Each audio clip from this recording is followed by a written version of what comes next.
All of his stuff looked good, so probably too good because it was probably snug, but he was different in everything that he did. He locked up different. He locked up snug. Hey, this is your Olympic hero, Kurt Angle, and you're listening to Snug Wrestling. Oh, it's true. It's damn true. What's up? What is going on, everyone? Welcome back to Snug Wrestling with me, your host. I am Edgar. Today, we're going to be mouthing off. We got Mike here from the MOWM Podcast. What's going on, Mike? How you doing? Thank you for being on the show. Oh, of course, my man. Thank you so much for having me. I'm excited to come on here the show for the first time and talk some wrestling with you, man. It's been a wild week of pro wrestling these last couple weeks, I should say. Yeah, it's always, man, lately it's been crazy. And yes, this is your first time being on the show. I'm glad that you're here with us. We're live right now on YouTube, Twitch, X, and Instagram, and not Facebook. Unfortunately, for some reason I got suspended off of Facebook. I have no idea how that even happened, and but it's all good. I'll probably play this on Facebook later on once I get all of that figured out. So Mike, tell us a little bit about your podcast and what you do over there on your side. Yes, sir. Yes, sir. I mean, first and foremost, listen, Mark Zuckerberg better get it together here. Or we're gonna have to hit him with the old elbow drop from the top rope, or a 3D through a flaming table or something if we don't get the Snug Wrestling Facebook back in order. But yeah, man, I'm mouthing off with Mike. I started the podcast about a year and some change ago. I always saw a lot of negativity, with wrestling podcasters and all these old heads that just didn't seem like they actually enjoyed wrestling, and I'm a big fan, man. I'm super passionate about it. I love this. I think pro wrestling is the greatest art form out there, and it's a great escape from, what may be bogging you down in your day-to-day life, and that's why I gravitated to it. So I'm new to the game, but getting to meet all of the amazing people I've met, including yourself, has been one of the coolest parts of it. Yeah, it is one of my favorite parts as well. And I'm glad that you mentioned, the negative part of this business, this industry, because there is a lot that comes with, being in the wrestling world. And we are going to be talking about a lot of that negativity. We are going to be talking about a lot of like the veterans and the old heads that you were kind of referring to. So let's jump right straight to it. Did you get the chance to check out the Who Killed WCW documentary that came out last week? I actually have not yet. I mean, it's another WCW documentary, so I didn't feel too,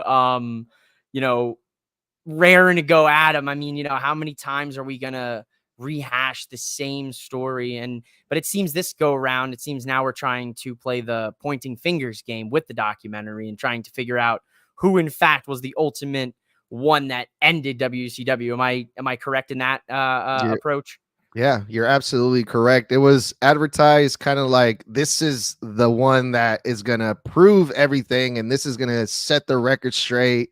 And which was odd because this is a hot topic of here on my show, Snug Wrestling. I've been trying to cover this as much as possible since I first heard about it. I saw the first episode. The Rock, his $7 promotions is part of this. And after watching the first episode, I was actually surprised of how good it was, even though it is a topic that's been beaten to death over time. There was a lot of information on there, a lot of interesting information, I thought. So if you haven't checked it out yet, I highly recommend that you do. And there was a whole bunch of people in this documentary, people like, of course, Eric Bischoff, Kevin Nash was interviewed, Bret Hart. So a lot of big names were on that first episode. One of the names that was not on that first episode, and I was surprised by this, was Ric Flair. But the Nature Boy, who knows? There might still be a possibility that Ric Flair might show up, because I guess this is like a docu-series. So it's not just like a one documentary like I thought it was going to be. There's going to be another one coming out tomorrow. And so who knows? We might see Ric Flair show up on this thing. But recently, Ric Flair, he couldn't hold back anymore. Ric Flair was like, okay, I've been trying to kind of keep my mouth quiet about this topic here, but he was like, you know what, I can't stand it no more. And he gave out his opinion about all of this. And he said that let's face it, and this is a tweet that Ric Flair did, I believe it was earlier today. It's a three-headed monster, and Ric Flair blamed Jim Herd, Eric Bischoff, and Vince Russo, stating that there's no individual wrestler or faction that caused anything to kill WCW. It was those people in charge that created the dysfunction. So, what if you have any thoughts about Ric Flair, or just like in general about who killed WCW, what would you say about this whole thing? Well, I mean, first and foremost, it's always so hard, and I say this with the utmost respect. It's always so hard to take what Ric Flair says seriously. We've seen a lot of wild words come out of this man's mouth over the last couple of years, to the point where it's like, all right, all right, old man, like we hear you, we know you still need the limelight. Like, we got you. We try to help you out as much as we can, but I would say he's not wrong in that regard. Like, you can argue like, oh, the wrestlers having, the creative control that they did was a key element in the demise of WCW. It is, but there were so many ingredients that went in the pot that killed WCW, where I feel like you could really argue all of these people are to blame, right? Bishop for giving the wrestlers creative control to begin with, the network for allowing the shenanigans to continue for as long as it did, to the point where they were finished and that was it. Boom. So I don't want to, I don't want to agree with Rick, but I see the points he's making here, and it's valid. Vince Russo on the creative side. Well, come on. What was this dude cooking? Whatever he was cooking, like, was spoiled for the most part. He had one good run maybe in his entirety of creative in wrestling, and that's what he hangs on now. So it's another one of those scenarios. Jim Herd, I mean, not too familiar when it comes to the backstage, with him, but if he's to blame, then we'll see what this documentary uncovers. I know I'll be checking it now, because it seems like we're starting to point fingers, and maybe things we haven't heard get unveiled, like you said. Yeah, it's getting juicy, man. I love it. Everyone's like pointing fingers at each other, and it's like, no, it was you, and it's so entertaining. And even like Bret Hart, they asked him like, what was your like overall opinion in all this, and he was like, fuck WCW, thank you for the money, but he was like, thanks for nothing, or something crazy like that. But yeah, when it comes to Jim Herd, I was kind of thrown off by that name as well, because I wasn't really too familiar what his involvement was in all of this. Again, when all this was happening, I was like 10 years old, if that. So I was like, I'm still learning about this too. And again, everyone's just pointing the finger at each other. But after watching the first episode, the idea that I got is that I think this entire thing is going to be towards blaming Eric Bischoff. At least that's what I thought. But you are right. It's a mixture of everything. The creative freedom that they were given, people like Vince Russo getting involved, Ted Turner, the higher ups. It's a mixture of everything. But just to kind of put a cap on this, if you had to choose just one out of all of those things, what would you, or if you can, what do you think is like the main fault of this thing going downhill?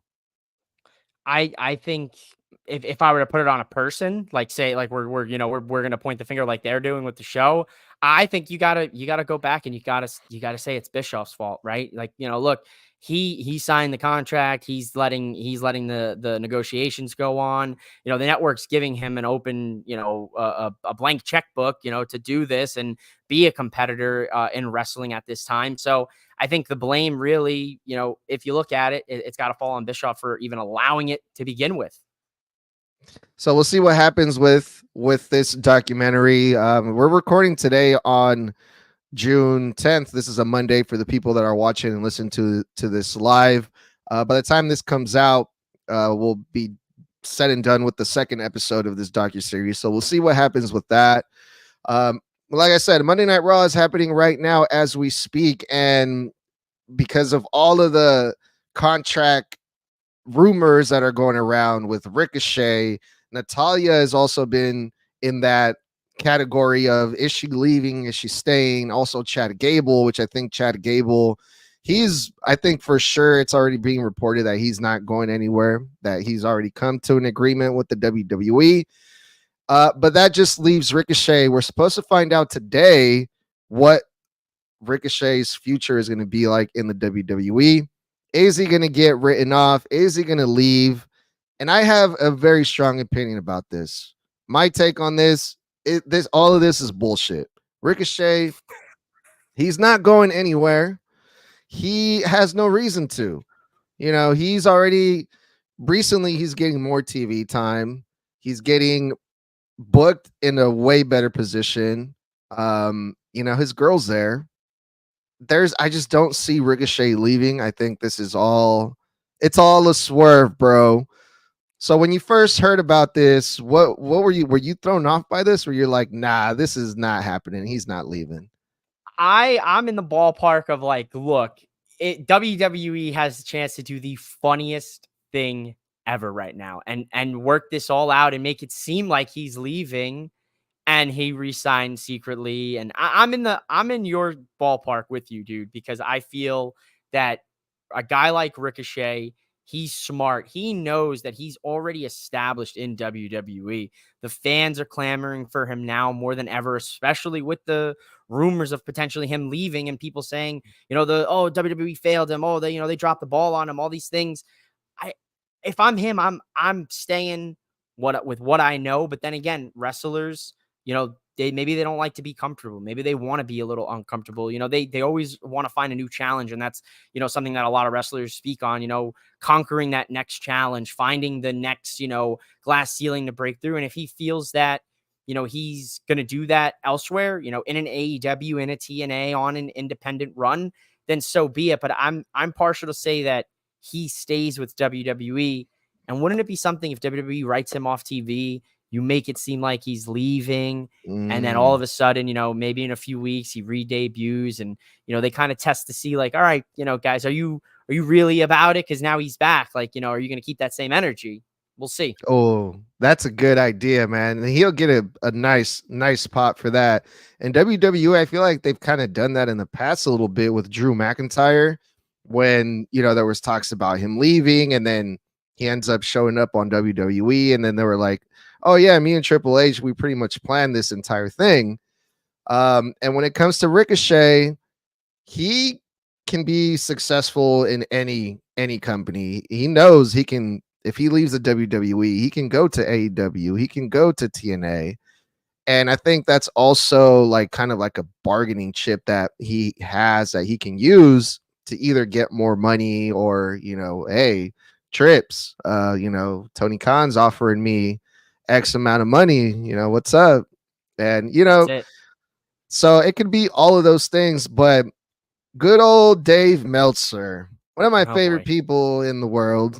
And this is another reason why I thought this was total bullshit, because Dave Meltzer reported that he's leaving most likely. It's not like official, and that's really how he wrote it. It's not official.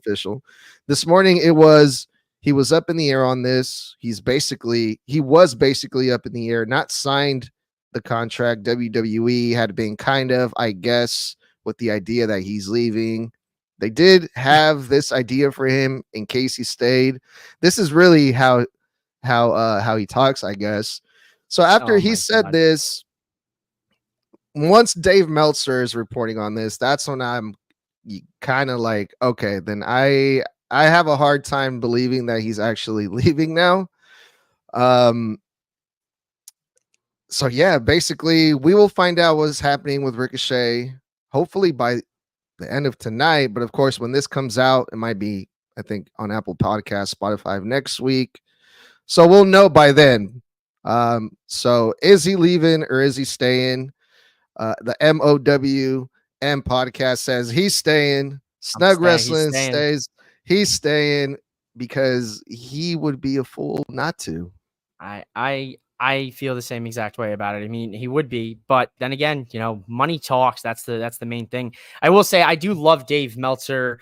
And I say that sarcastically, please. I know the first time on the show. I love that his writings have now become, well, maybe it's likely, but I don't know. I haven't confirmed with said sources, but more than a 99% chance of it happening. Like it's like reading an old man just whatever's on the top, just right. You know what I mean? Like it is so sad that people take what he says with any ounce of confidence or that it's legit, because I think WWE now is in the ball game of swerving all of these journalists and these dirt sheets and all of the publications. Like, nobody knew about Jordan Grace, and that's when wrestling is good, when people don't know whose contracts are up. Did they re-sign? It makes for a whole hell of a lot more of compelling storylines if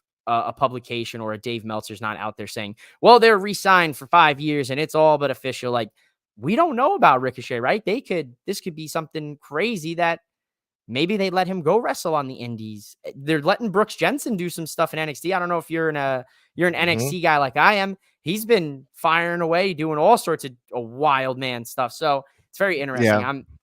I just wanted to get that off my chest, man. I when people are like, "Oh, Dave Meltzer," I'm like, it's over for him. Like, don't even. It's over. like if you believe what he says, like I gotta.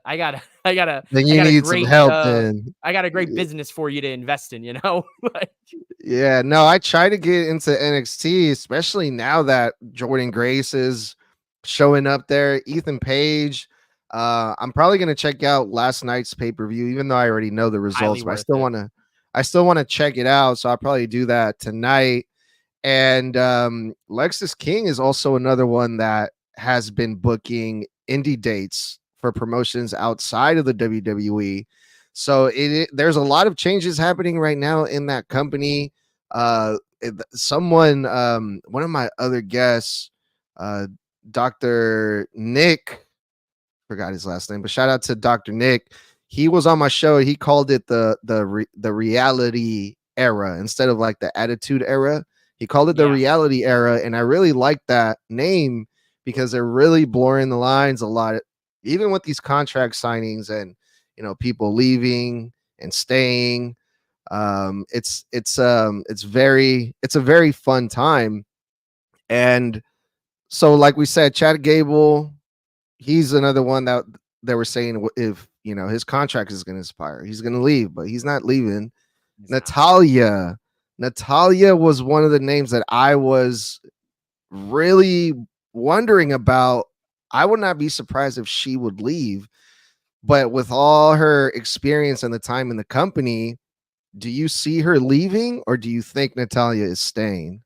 That's a tough one for me, man. I'm a real big fan of Natty. I think people give her way too much grief about, her promos or her wrestling. I think, without Natty, let's be real here, some of the wrestlers that we see in the ring may not be as polished off as, they may be, because they're in the dungeon with her. A prime example, Dawkins of the Street Profits. He's there, sun up, sun down in the dungeon with Natty, Tyson, kid, training with all the wrestlers. So I got to give a lot of respect to the boat.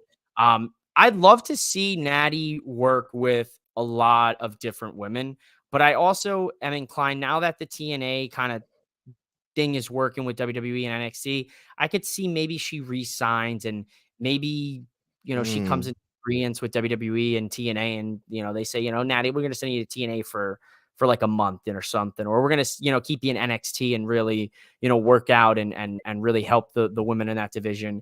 I think she's in a stage of her career now where she's giving back, and she wants to see the next generation flourish.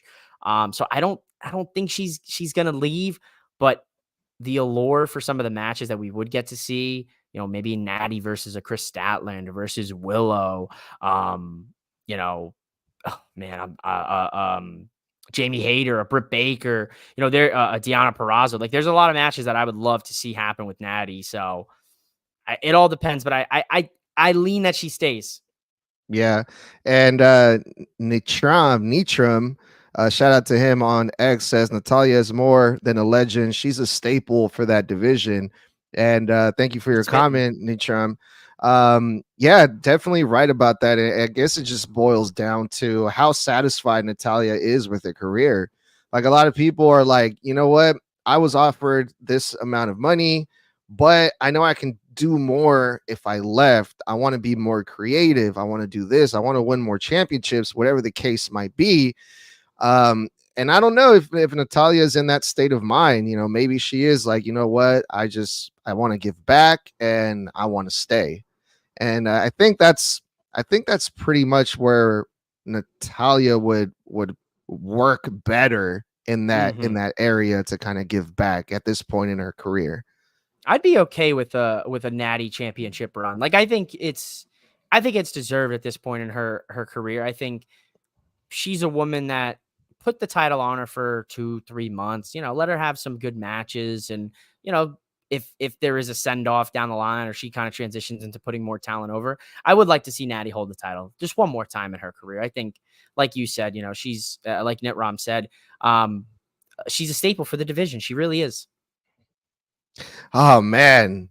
Yeah, she does deserve it, man. It just feels like every time I see Natty on my TV screen, it's just like, oh man, how is she gonna lose this time? Yeah, I know. It's sad. It's so sad. It's so sad. Well, speaking of, wrestlers that are leaving and some of them are retiring, Bryan Danielson, his 1 year that he announced that, you know what, I have one more year left in me. That day is coming up pretty close now. We don't have a whole lot of time left in Bryan Danielson's career for us to see and enjoy. The days are numbered of this year already coming up for Bryan Danielson, and it's a sad time. He's already talking about life after his retirement, how he's just going to go home, focus on his family and his kids, as he should. But what about us, Danielson? What about us wrestling fans, huh? What are you going to? No, I'm just kidding. No, it's a bittersweet moment. And I just wanted to see, I wanted to hear about what's your most favorite wrestling moment with, for Daniel Bryanson. Like, what was a match or a moment or a time where you were like, man, Bryan Danielson really gave us like this great moment in his career? Oh, this is good. This is good, man. I'm a big Bryan Danielson, Daniel Bryan fan. I was big on him, growing up. He was a guy I got to see, debut in Nexus, choke Justin Roberts out, get fired, get rehired back. Like what a career to have, win Money in the Bank, cash in, world heavyweight champion. That WrestleMania 30 match for me stands out in my mind. One of the best, matches, moments of WrestleMania history. But I want to take, special note for sure. The storyline he did with Bray Wyatt and the Wyatt family back in, what was that, 2012, 2013-ish, 2014 maybe, when he was going to join the family. And I think that's super underrated when you look back at his career. But man, if this is true, and he is going to hang it up, at the end of this year or, within the, next couple months, whatever the case may be, what a bittersweet moment, like you said. And at least he gets to go out on his terms this time, unlike, being told by a doctor he can't do it. So I'm just blessed that we got to see him wrestle some of these incredible dream matches in AEW. And I would love to see, him hold the world championship one more time. Give it to him, right? All in Wembley. Maybe the agenda changes. Maybe since we're getting Swerve and Ospreay at Forbidden Door, maybe the agenda changes. Maybe Bryan Danielson all in Wembley to the final countdown. What a moment. You know what I mean? The Rock, right? The Monty, crazy. The chills. Yeah. It's tough to kind of predict because a lot of, like you said, a lot of fans are like, Danielson needs another championship run. Give him the title one last time. We need one last run from Danielson. One more. But when does that happen? How? I feel like that should have happened by now because I believe his contract, his AEW contract is set to expire like either right after All In or right before All In. So I'm guessing, and this is just me predicting here, there's like nothing set in stone, nothing's been reported, but I'm guessing that Danielson's final match is going to be at All In. Now, is All In, is he going to have a championship match, and his final match going to be putting over the championship? Maybe. Because of the timing of this, his 1 year since he announced his retirement is coming up. It's kind of hard to say, let's put the title on him one last time. Let's change his agenda. Let's change his plans. And I know you said you have 1 more year left, but you ain't going nowhere, motherfucker. Yeah, here's we the got title. you locked down for the next 6 months. Like, here's the story. Like, get to it, bro. Yeah. So I'm kind of sad, but I'm also happy, like you said, because he's going out on his own terms. Every wrestler's dream to, retire whenever they want. And it kind of still leaves that possibility too. They say, never say never. And there's always going to be like, do you have 1 more left in you? Exactly. Do you have 1 more left in you? So there's that as well. But my favorite time in his career was the Yes Movement, when that first started, leading up to that WrestleMania. I mean, that's, to me, is like the biggest storyline since, Cody Rhodes finishing the story. That kind of gave me like the same feel. It gave me flashbacks to the Yes Movement when Bryan was, living through that, fighting Triple H and overcoming all odds and all that. That was good shit. So that was my favorite time in his career that I got to experience. So we'll see what happens with Danielson. We'll see what happens at All In, which is coming up here pretty soon. It's gonna be a fun time. Are you looking forward to All In? Are you gonna be watching?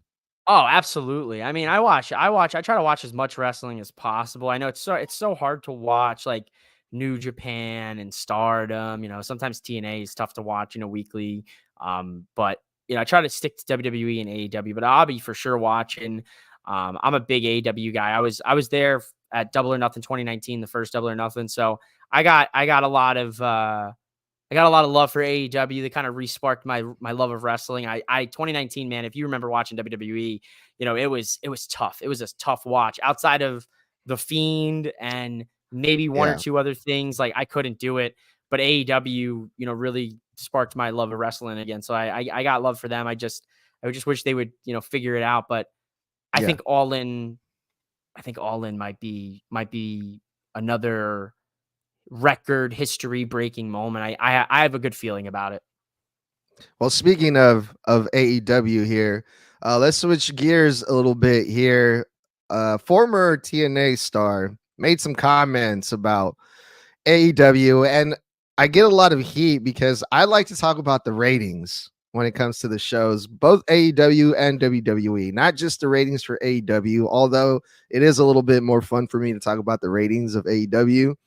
They're like, why, Edgar? Why do you like to focus on the ratings? No one cares about the ratings, right? My guest yesterday was Too Tall Tyler. Shout out to him. He gave me a pretty good point. He was like, hey, if I love Monday Night Raw and if I love to watch it and I watch it every week, I don't give a fuck about the ratings. Thank you. He's like, I don't care if anyone else is watching it. I watch it because I like it, and that's all I care about. Which is true. Which is very true. I can't argue with that, right? However, there's a big however here. Hold on. There's a big however in that. There's a big but in that. People just like to talk about the ratings for AEW, right? EC3 is one of these people. And this is a name that, he was in TNA, he was on NXT, and it's like, out of all people, why EC3 to be commenting on this? I don't know, but he did. And I wanted to get your opinion about this. So EC3 was asked about the AEW ratings for some reason, and he said, you have to rebuild. You got to tear the house down. And I think even if they try to go that route, there's no patience. There's no foresight. There's no vision. There's no leadership. that can allow, can we handle if we heard the number went up to 600,000, but we're going to come back in 3 months, get back to 8. And then in 6 months, we're back to 1 million. There's no patience for that. So that'll never happen. So basically what EC3 is saying is like, okay, AEW is at 600,000, 700,000. If they kind of start building from that, instead of doing what they usually do and kind of be like, okay, next week we're going to shoot for 700,000 and then 800,000 and then work their way up slowly but surely, but eventually hitting that million mark one more time. Right. He's calling bullshit on that. He's saying it's not possible. Okay. Interesting. I mean, EC3, like, did they ask him when his next indie wrestling show was going to be? You know, when his next reality, what was the name of his, I think that question got skipped. Promotion? What was the name of his promotion? Because I don't even remember it. Yeah, the one with it was like no super kicks, no suicide dives. Something. I don't remember either. Absurd. The guy who lost to Brodus Clay for the NWA World Championship. Yeah, that EC3 is telling us about ratings. I mean, it's laughable. I mean, I respect him. He's a wrestler. He's doing it. You know, I'm not doing it. So, you know, respect to him. He has some insights into the business. But I think it's possible for AEW to rebuild itself. I try to be a very positive fan. Like I jumped the shark with the whole showing of the footage of Jungle Boy and CM Punk, and I was like, that's the stupidest decision you could have made. And then they followed it up with the whole EVPs beating up Tony Khan. I was like, you know what? I like it. I'm a fan of this. And control your narrative. Thank you, Nitram.